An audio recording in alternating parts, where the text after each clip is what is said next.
Hi, and welcome to the final part of our Bedford restoration. We have gone as far as we're going to go on working on this vehicle, and then the customer is going to take it away and do the rest of the build themselves. However, we're hoping they come back to us to have some of the bits done because we'd really like to see further progress on this vehicle.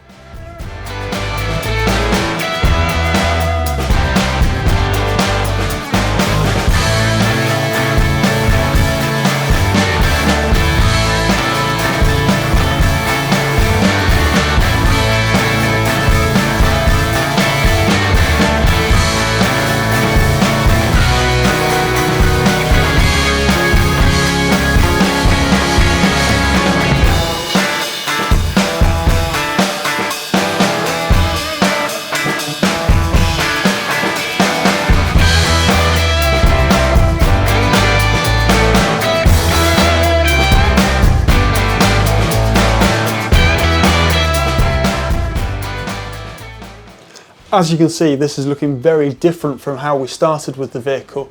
We've successfully boarded out all of the vehicle and siliconed all of these edges in, as well as going around the windows to give a really nice finish. As you may remember, the electrics that were previously in here were questionable at best. In order to rectify that, we've decided to start again. All of this will eventually be in a cupboard as the original layout design was intended. Here we've managed to fit the 240 electric point, retaining the original point in the vehicle, which is then going into the Vtron battery charger, which charges the leisure battery. And we've also got a basic 12 volt setup here, which is running all of the lights. You may notice the loose cable. That is because the customer is going to install another light in the overhead cupboards once that's installed. To maximise space, we've added the battery under the seat, and that has the cabling running round and tucked away over to where the electrics are in the potential cupboard there. Tucked for the electrics in the cupboard. As you may notice, the wiring for the engine bay is still very much left to its own devices. If you are an auto electrician and fancy a challenge, please get in touch.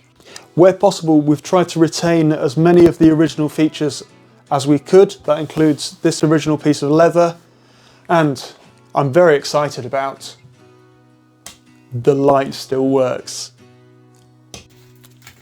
Right, that's one down. Is that one free as well? No? Yeah.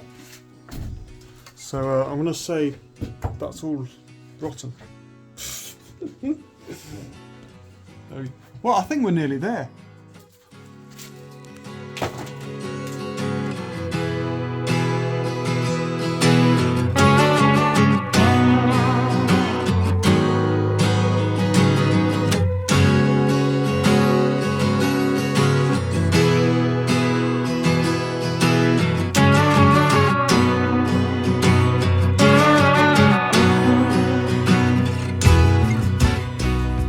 After many hours of getting the inside tidied up, we also had to make sure the vehicle was finally watertight.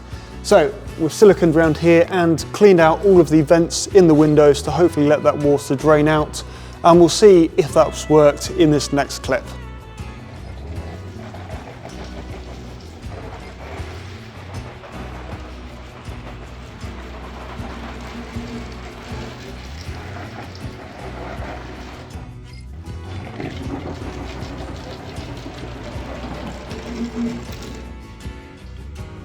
All looks good to me. In addition to the windows leaking, also the water fill-up point, the electric hookup point, all of the vents, pretty much everything on this side was letting water in, including the main fuel cap. Therefore, we've had to take each part out, seal it up, put a new grommet in there and fit it all back again. And thankfully, we now have it all watertight.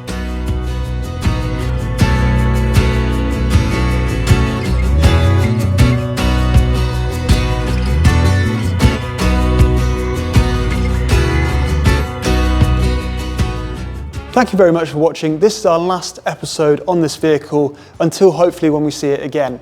There are lots of other projects going on, and we will be posting videos of those as we complete the projects and showing you our progression throughout this year. We have a very busy summer ahead of us, and I look forward to sharing that with you.